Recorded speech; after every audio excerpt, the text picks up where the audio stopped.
Hi everyone, this is Diary of a Mystic. Welcome to One Bad Tarot Reader, Podcast 18, Podcast 18 in French. Thank you to those who like to tune in and listen to this podcast. I really appreciate it. The topic for today's podcast is the mindfuckery of being a tarot reader or psychic.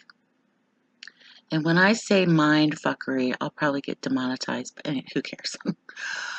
When I say mindfuckery, as a tarot reader, it's very personal when you're doing readings for clients. Because essentially, and I've stated this before, if you're a reader, psychic reader, tarot reader, if you perform divination for clients, if you throw dim bones, I don't care what you do. It can become a mindfuck sometimes because you're giving and putting out so much of your energy 100%. And you'll know this if you feel drained, if you feel jazzed, if you get depressed, if your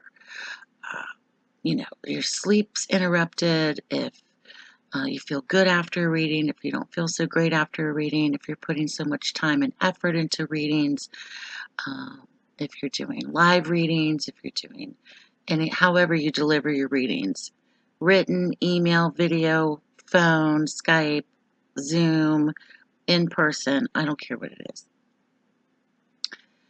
It takes a lot out of you. Now, I've seen posts online where people say, be careful who you get a reading from because you're going to attach yourself to their energy. And I'm like, huh? No. It's quite the opposite, my dear.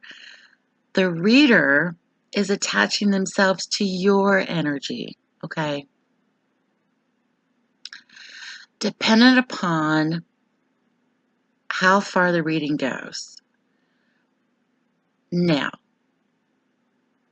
I have picked up on other people's energy before where I have felt very emotionally drained or tired or depressed or exasperated after the reading, or I've felt supercharged and really like almost like taking or drinking from the fountain of youth, like I'm super jazzed and full of energy and it was great and I have a buzz and it's, you're picking that up from other people essentially. So your reader is picking up and attaching themselves to your energy or auric field.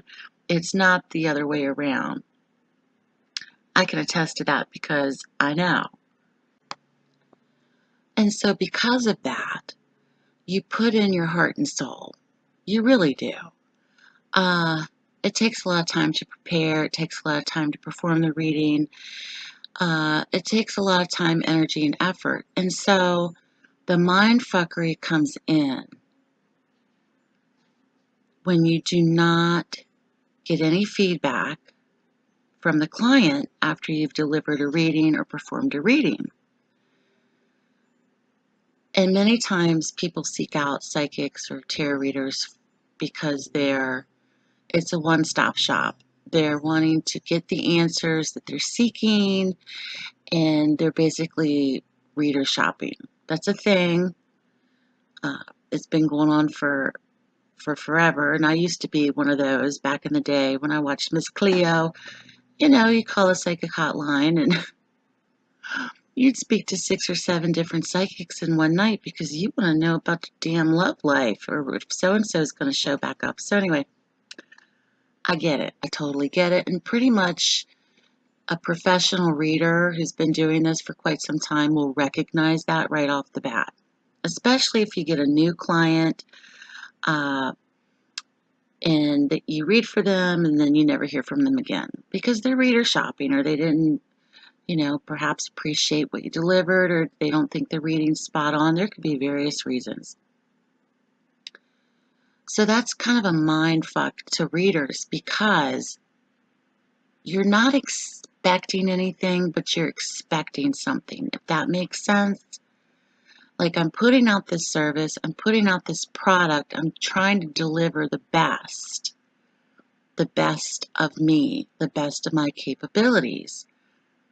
And if you're seeking gratification or an ego boost, don't be doing this line of work because that's very few and far between. You could be the darling one month and nobody the next. That's just hardcore truth. You could be on top of the world one month, and the next month comes and it's crickets. And it comes in waves. I've always been amazed at well-known psychics or well-known readers or mediums who have a waiting list of 2 years or booked 6 months ahead. And you have to basically get in line to get a reading from them. How they generate that popularity could be their skills, it could be their accuracy, etc.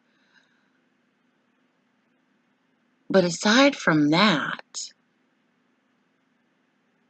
you cannot tell me that they have not experienced that as well. So the mind fuckery comes to you when you put out a reading for a client, new client, repeat client. Pretty much if you have repeat clients, you will hear from them. They will give you feedback. They will share with you what resonates, etc. They will come back for readings. Typically, it's the new clients who are reader shopping that you don't hear anything. No feedback, no response. And if you're waiting on a thank you, do not expect that. And I've done readings for people. Sometimes you'll get an entire family you'll end up reading for. Oh, your reading was so great. My sister's going to get a reading. My brother, my mom, my aunt, my cousin. And you'll read for an entire family, which is awesome. But don't expect applause, and don't expect a thank you because it will mess with your head because you're thinking, oh, wow, I got referred out to all these people and it's just great. I'm fabulous. I'm great. I'm the best reader in the world. And your ego will go out the window. And you'll be like, okay, maybe I didn't do such a good job because I didn't hear back from the client. Maybe the client didn't like what I said. Maybe the client didn't like the style of reading that I do. Maybe the client was expecting something different. And so that's where it comes in, where you kind of question yourself as a reader. You question your gifts. Oh my God, am I doing a good job? Are my gifts leaving me? That's another podcast where you kind of have this innate fear of, am I going to have this gift for the rest of my life? Is it going to go away eventually? Is it going to always be here? Is it going to get worse? Is it going to get better? And so these things come in, the insecurities of that. People gravitate towards each other where they feel a connection naturally. Just like if you're meeting a friend for the first time, you have a connection. Meeting your future boyfriend or girlfriend, meeting your future spouse, there's a connection there. You feel it. It's chemical. And so it's the same thing with a reader and their client, just as much as it is with your favorite doctor, your favorite dentist, your favorite hairdresser, etc. You go back to them time after time because you like their personality, you like the way that they do things, you like how much they charge, etc. But for readers, primarily, this is a solitary event. Readers work by themselves on the daily. They are confined to their environment. They may work from home.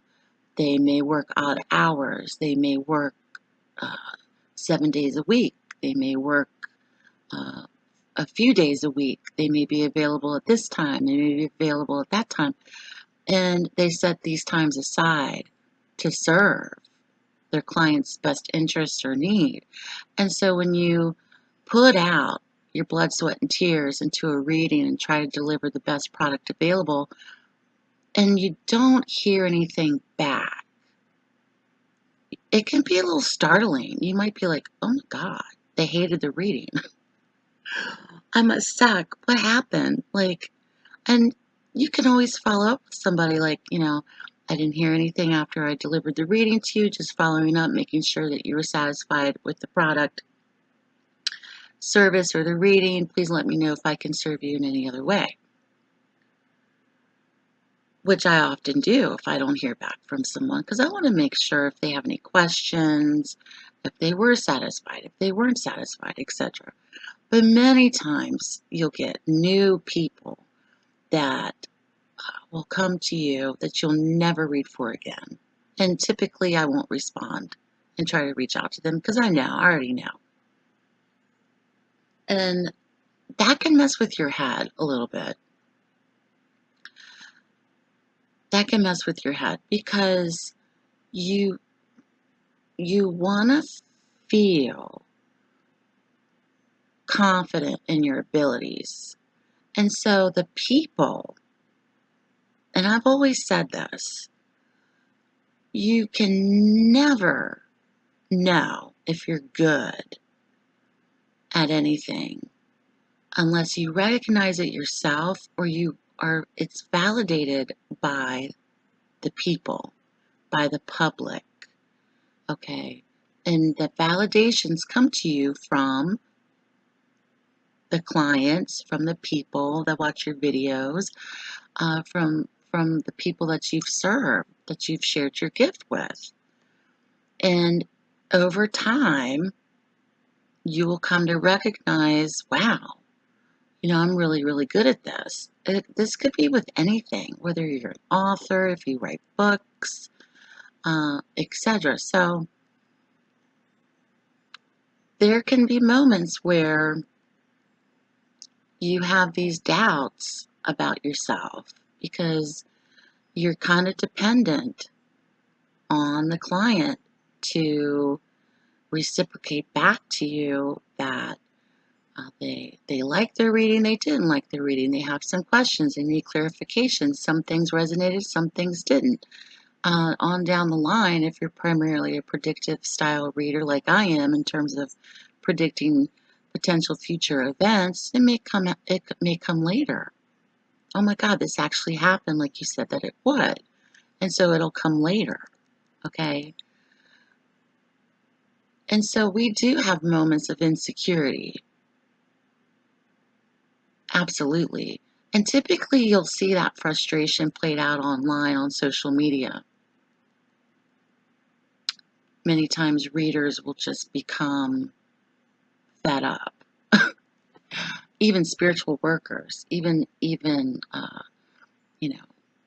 people that do and perform spell work for people, they have to draw the line, or they become fed up, or they're getting tired of constantly and endlessly promoting themselves and nothing's coming or happening.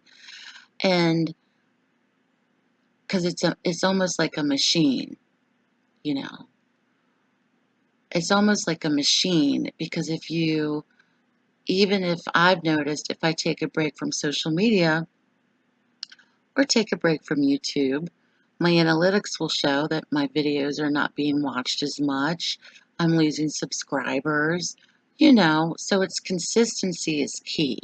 So even if you don't get the gratification of hearing back from or getting a thank you or whatever it is, and whatever you're delivering, do not expect that.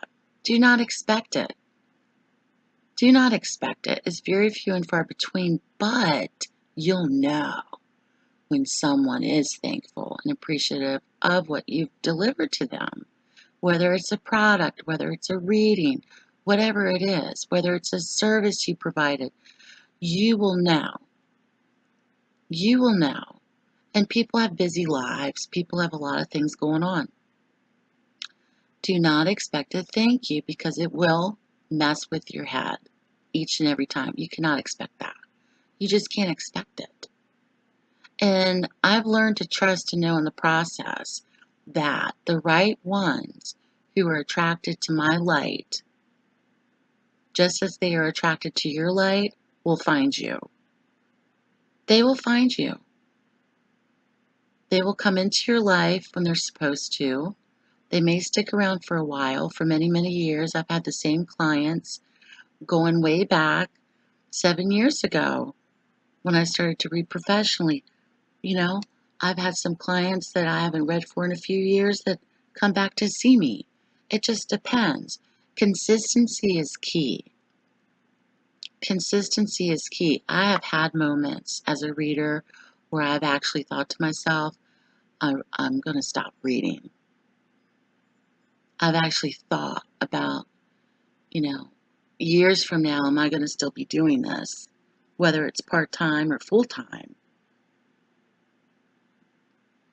Whether it's just for professional reasons or for fun.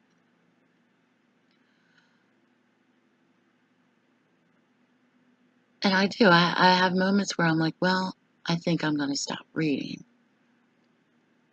And I think to myself, I don't know if I want to do this forever or blah, blah, blah.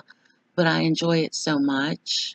And to me, I have constant conversations with my spiritual team. I have constant conversations with them. This is what I think that I'm meant to do. I think I'm also meant to do other things as well. I have other interests in my life and other things that I'm very gifted at. But this is one of those things that I feel that I'm meant to do in terms of helping or serving people. And that's sharing my gift. That's sharing my gift. And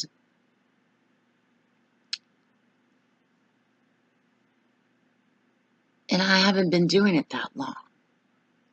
I haven't even been doing it that long. 7 years is a long time, but it's not really a long time. But the commitment and dedication that you give to anything, you can never just think, oh, I'm going to have applause, applause, applause, because sometimes that doesn't show up. And that's okay. And it can leave you with an empty feeling at first, but you need to recognize and understand, and I'm talking to myself too when I say this, is that you're not gratifying your own ego. This isn't an ego stroke. You're the messenger. I'm essentially the messenger. I'm channeling. I'm the channeler, and I'm a divine messenger. This is all coming through me from divine source, and I actually know this. I don't just believe it. I know it. I know it. And so realizing that there's so many gifted readers and psychics out there that you will never hear of, that are on YouTube, that may not be as popular with their subscriber count, that are kind of under the radar, that are really, really gifted. And there are popular ones out there that really aren't that gifted.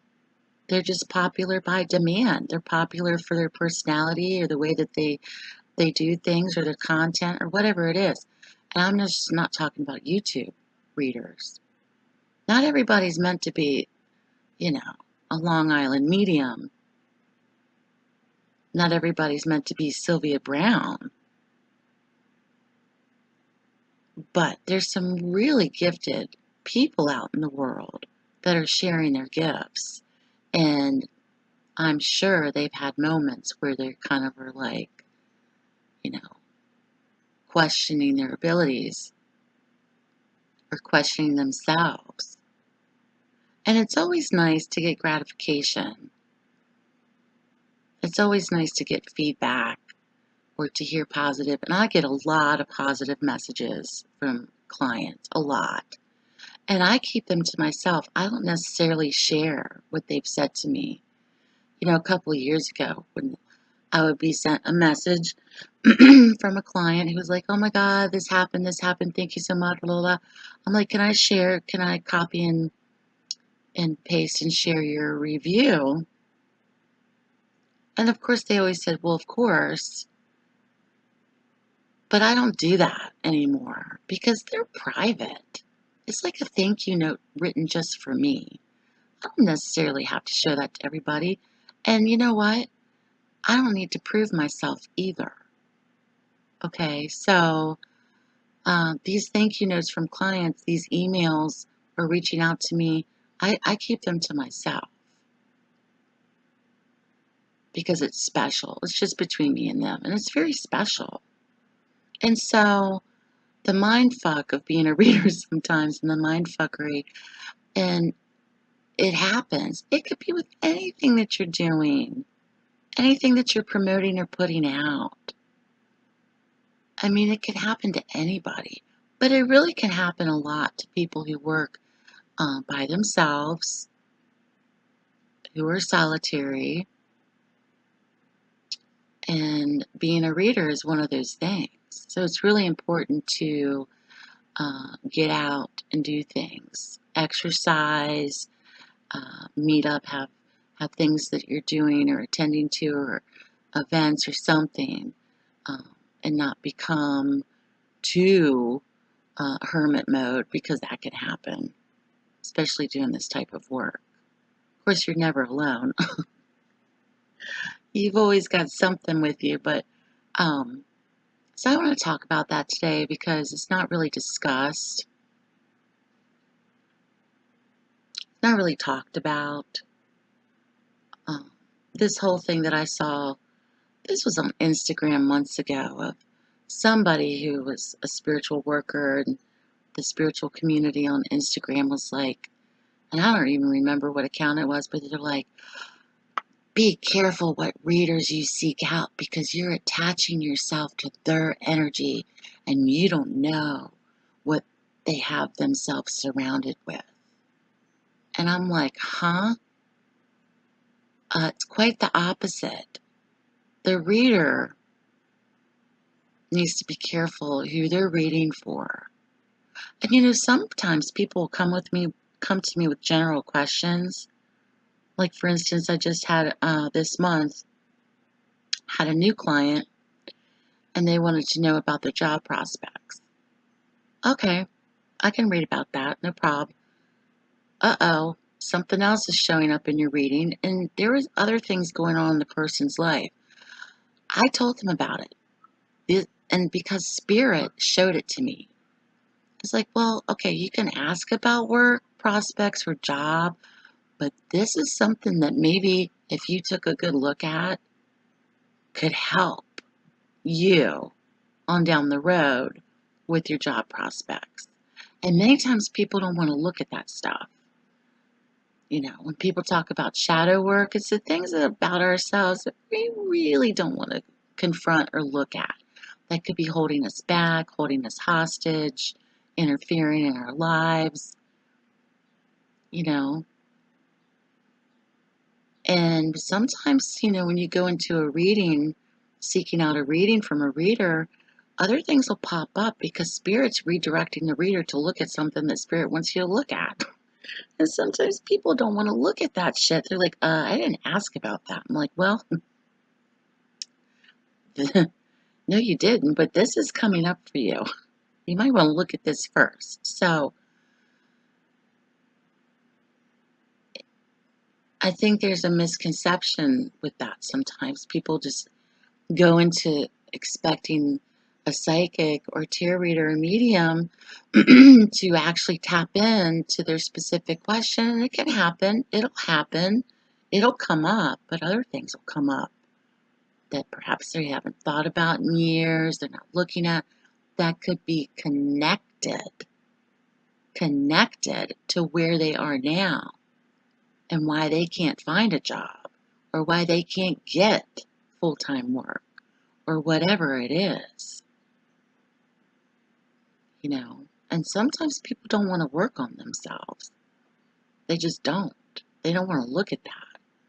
And that's another topic. But anyway,